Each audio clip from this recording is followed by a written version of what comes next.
તો હેલો દોસ્તો, હર હર મહાદેવ. જો આંખો બંધ થઈ જાય છે મારી, ઉપર ધાબા ઉપર આવ્યો છું ને એટલે તો હર હર મહાદેવ, જય શ્રી કૃષ્ણ, જય શ્રી રામ ને જય દ્વારકાધીશ. તો સ્વાગત છે તમારું બધાનું આપણા ગોસ્વામી ફેમિલીમાં. અને આજે તો છે ને અત્યારે વાગે છે બપોરના 12, એટલે અમે લોકો કાલ રાત્રે બહુ લેટ આવ્યા હતા, 3:30 વાગે ઊંઘ્યા. એટલે ઉઠવામાં બી હું તો 11 વાગે ઉઠ્યો છું. મેડમ વહેલા ઉઠી ગયા હતા, પણ લેટ ઉઠ્યા છે એટલે બધી શરૂઆત લેટ જ થવાની છે. એટલે વ્લોગ પણ 12 વાગે ઉતરી રહ્યો છે. મોજ કરી દીધી છે. અને મેડમ અહીંયા જો આવી ગયા છે ધાબે. તો ભાઈ મેડમ આવી ગયા છે ધાબા ઉપર કપડાં સુકાવવા માટે. જવું તો સારું ગમે, પણ દિયર આવ્યા પછી આ કપડાં બપડા ધોવાની મગજમારી એવી. ફરવું ગમે, પણ આ દિયર ઘરના કચરા પોતા, વાસણ, ખાવાનું બનાવવાનું. ઘરે વડે વાંધો નહીં આવતો. તો હલો બધાને, ગુડ મોર્નિંગ, જય શ્રી કૃષ્ણ, જય શ્રી રામ, હર હર મહાદેવને જય દ્વારકાધીશ. સ્વાગત છે તમારા બધા ચીડિયા ઘરમાં અનગોઝ હોય ફેમિલી વ્લોગમાં. એક તો તાપ છે તે આંખો ખુલ્લી જ નહીં રહેતી, એટલે આ મારે કરવું પડે છે. કાલે ત્યાં હતા ને તો આમ કોઈ પ્રોબ્લેમ લાગતી નથી. અત્યારે તો ઘેર આવે તો દિયર માથું ચડી ગયું એવું લાગે છે બરાબરનો. એટલે ઊંઘ ને ઉજાગરા બહાર જઈએ ને એટલે બહારનું વાતાવરણ મજા આવી જાય. અને પાછું પ્યોર નેચરલ વેધર હતું ને એટલે ઓર મજા આવી. કુદરતી વાતાવરણમાં. ચલો તને આવતા નીચે. તો કેમ છો મિત્રો? તો ભાઈ બપોરે છે ને કાલના ઊંઘ્યા હતા ને તો બપોરે જોરદાર ઊંઘી ગયા હતા. એટલે ઊંઘી ગયા ને એટલે પછી તો વાગે કેટલા, લગભગ 6:45 અમે ઉઠ્યા. બપોરે જમીન મસ્ત ઊંઘી ગયા હતા, 6:45 ઉઠ્યા. એટલે બપોરે રીલ બનાવતી ને રીલ બની જ નહીં.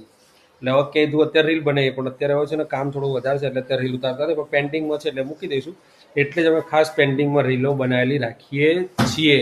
અને જો અમારી હીરો હીરાલાલ, હાય. એ તું જય શ્રી રામ બોલો જ નથી. જય શ્રી રામ, હર મહાદેવ એમ થોડી ચાલતું હોય છે યાર. જય શ્રી રામ, હર હર મહાદેવ કેવું પડે આમ જોરથી. જય શ્રી રામ, હર હર મહાદેવ. તો પછી આપણે ઈષ્ટદેવનું નામ લેતા જોર આવે છે ગુંડા તને. અને ભાઈ જો વ્લોગમાં સાંજે 6 વાગે મમ્મીને આપણે એન્ટ્રી કરાવીએ છીએ. તો જય શ્રી કૃષ્ણ મમ્મી.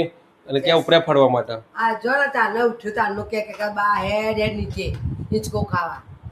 હેલો બધાને, ભાઈઓ બહેનોને બધાને જય શ્રી કૃષ્ણ, હર હર મહાદેવ, જય શ્રી રામ અને જય માતાજી. સ્વાગત છે તમારું બધાનો અમારા ચીડિયાઘરમાં અને અમારા ગોસ્વામી ફેમિલી બ્લોગમાં. તો ભાઈ જો આજ તો કાલે ભાઈ ગયા હતા બહાર, તે રાતે 3:30 આવ્યા. એટલે કાલનો ઉજાગરો ને આજ જઈ રાતે ઉજાગરો, એટલે રીલ બી ઉતરી નહીં. આજ તો આના બધો ઊંઘી ગયો હતો, તે હાલ બધો ઉઠ્યો હશે. ત્યાં ચા પાણી કરી હું દોસ્તા છોકરાને લઈ નાના લઈ નીચે અને 3 જો ટ્યુશનમાં. ઘર અત્યારે હવે ખાલી કલાક 1.5 કલાક માટે. અને આ છે ને ગાંઠતો જ નથી. ઉઠીને ચા પીધો કે નથી પીધો? નહીં પીધો. કેમ નથી પીવો? ના કેમ એવું? ઓડોમસ લગાવી? ના લે તો ભૂલી જ ગયા. ઓડોમસ તો લગાવવી પડે ને યાર. એમ ભૂલી જાય થોડી ચાલતો હશે. શું ને હલો ખાસ જુઓ અહીંયા આ મેડમ બેસી તો બધી કાઢી દીધી. તો જો ભાઈ આ કેટલા મોટા પત્તા દેખાય છે. આ ઓરિજિનલ પાલક છે.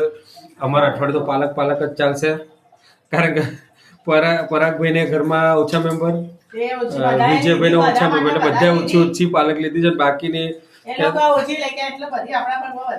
પરાગભાઈ હમણાં તો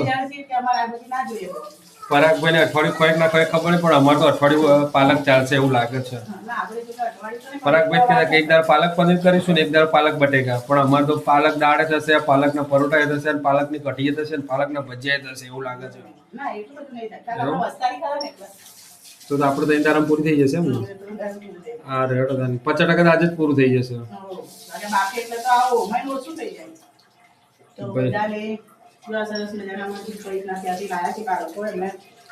એમણે કે પોટર કરી દેવાનું દર વખત તમારે. હા અહીંયા પાણી ગરમ થઈ ગયું ભાઈ પાણી. ઓકે તો ચલો ભાઈ હવે આપણે છે ને એડિટિંગ કરવાનું બાકી છે કાલના બ્લોગનું, કારણ કે મેર પડે નથી એટલે અત્યારે એડિટિંગ કરી દઈએ. ટોમેટા ક્યાં ગયા? ટોમેટા ગજબ લાવ્યા છે ભાઈ. હા કેવડા નાના નાના છે? તો નાના નાના ટામેટા લાવ્યા છે. અથાણાનો બહુ જ ભાવે છે. બહુ ભાવે છે હતું તને? વાહ એકદમ નાના નાના મિની ટામેટા છે. કેવા નાના નાના ટામેટા છે. આ છે પરાગભાઈના મામાજી નથી એટલે રાધિકાબેનના સગા મામાના ત્યાંથી આવ્યા હતા. હતું મસ્ત લાગે ટામેટા મસ્ત લાગતા હતા. હું એક ખાઈ લઉં તારે હવે ખાધું તું ઓકે ચલો તો ભાઈ આપણે ટેસ્ટ કરી લઈએ. હા તો ભાઈ આ માણસ ફરીને આવે ને તો ચિંતામાં જ રહે બિચારી. આ માણેક ચોક આને જવું હતું માણેક ચોક પણ એની બેન આમના તારી મોટી બેન માણેક ચોકમાં છે. અમારા મોટા સાડી માણેક ચોક ગયા છે તો ફોન આવ્યો તો કે આવો માણેક ચોક જવું છે તો બેસી જાય અહીંયાથી ચાલતી થઈ જાય. અને તબિયત જ બિચારીની વીક થઈ જાય છે તો ઊભી જ થઈ શકતી નથી.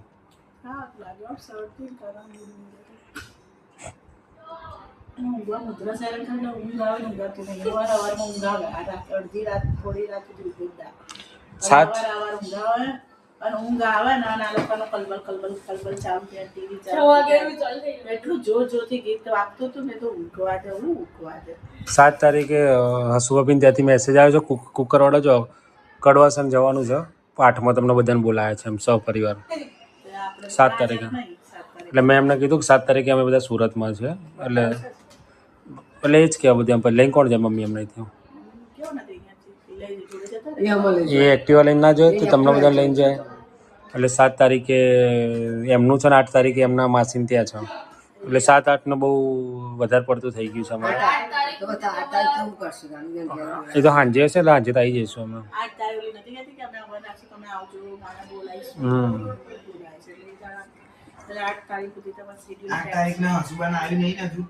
ના નહીં આવ્યો. હસુબાન તો આવી ગયું છે. હસુબા બતાવતા નહીં ઇન્વિટેશન કાર્ડ આપણનો.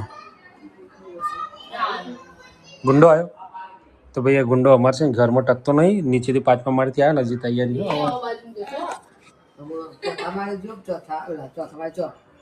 ક્યાં જાય છે તારું ચંપલ પહેરીને? હા ક્યાં જાય છે? તો ઘરમાં ગમતું જ નહીં. હા એમ કાં લુગડા લઈને જ જા બધા. કપડા ભર દે અઠવાડિયું રીતિયાંટી ઘેરે અઠવાડિયું યાસી ઘેરે અઠવાડિયું મિત્તલાંટી ઘેરે કપડા અમારા ઘેર આયા જ નહીં. તું બધા ઘેર જતો જા. તાર રીવાન ઘેર જવું છે રહેવા માટે? હા રીવાએ બોલાવી છે માયરાને તો ઓળખતો નથી રે. એ રીવાએ તને બોલાવી છે ફરવા માટે જુનાગઢ જવા માટે. જવું છે રીવા જોડે જુનાગઢ?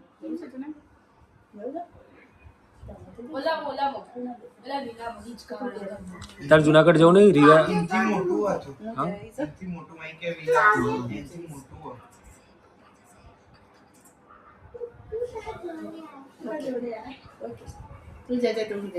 અમે અમારી ગાડીમાં જઈશું તું રીવાની ગાડીમાં જજે. ચમ રીવા જોડે નથી જવાની ગાડીમાં? રીવાને આપણી ગાડીમાં લઈ લઈશું. રીવા આવશે ને માયરા આવશે. યાસી આને ઘર ગમતું નહીં અને ઘર ગમતું એકબીજાના ઘર ગણવા નીકળ્યા. ઘરોડી ક્યાં ગઈ? તાર પાસે નથી તો કોની પાસે છે? મમ્મી તો ખબર હે ફેક ગરોડીઓ મે બતાડી